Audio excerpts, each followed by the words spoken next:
तो महाराष्ट्र विधानसभा चुनावों के रुझान तो ऑलमोस्ट सबके सामने हैं और ये रुझान अब नतीजों में तब्दील होना शुरू कर चुके हैं।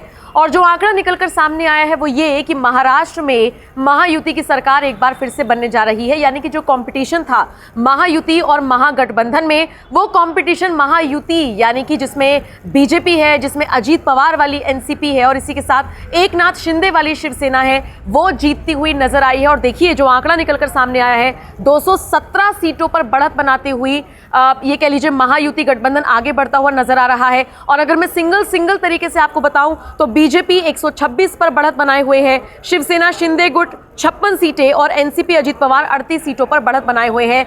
ये बताने के लिए काफी है कि महायुति ने जिस तरीके से मेहनत की थी वो जमीनी स्तर पर लोगों के बीच में गई है और पकड़ मजबूत होती हुई नजर आई है। लेकिन अब सवाल ये उठता है कि महाराष्ट्र का मुख्यमंत्री कौन होगा। तस्वीर तो लगभग साफ हो गई कि सरकार किसकी बनने जा रही है, कौन सत्ता में काबिज होने जा रहा है। बटेंगे तो कटेंगे का जादू वहां भी चल गया है। दूसरी तरफ उद्धव ठाकरे और उनका जो गुट है यानी कि महाविकास अघाड़ी, वो बहुत पिछड़ता हुआ नजर आया। अगर मैं आपको आंकड़ा बताऊं, कांग्रेस 18, शिवसेना उद्धव 19 और एनसीपी शरद पवार 14। सबसे बुरा हाल शरद पवार की एनसीपी का हुआ है और ये वाला गठबंधन 58 सीटों पर सिमट कर रह गया है इस वक्त जब मैं आपको बता रही हूं। रुझान अभी नतीजों में तब्दील होने बाकी है।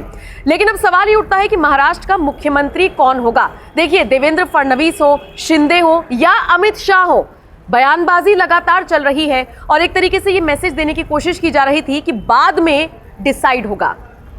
लेकिन अब जो आंकड़ा सामने आया है वो ये बताने के लिए काफी है कि देवेंद्र फडणवीस को मुख्यमंत्री बनने से कोई रोक नहीं सकता। हालांकि इसमें एकनाथ शिंदे को भी कोई नाराजगी नहीं है।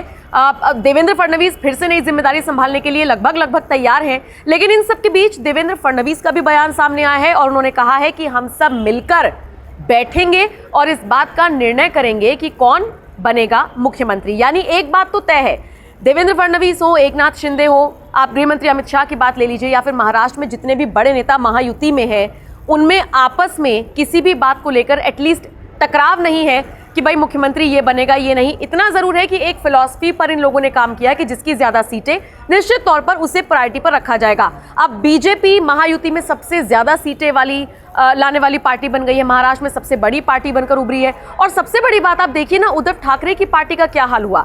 उद्धव ठाकरे को लेकर कहा जा रहा था कि भाई बहुत सिंपैथी लोगों की उनके साथ है, उनकी पार्टी टूट गई, उनके विधायक चले गए, उनका चुनाव सिंबल जो था वो जा रहा है।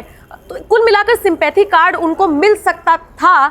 लेकिन फिर महाराष्ट्र की जनता ने जवाब दिया कि अगर आप बाल ठाकरे के सिद्धांतों से समझौता करेंगे तो हम आपके साथ नहीं हैं। तभी तो कांग्रेस से गठबंधन को लेकर तो पहले से ही कयासबाजी का दौर था कि भाई लोग उद्धव ठाकरे से नाराज हैं।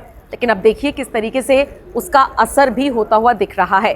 बहरहाल आप इस खबर को किस तरह से देखते हैं, कमेंट करके जरूर बताएं।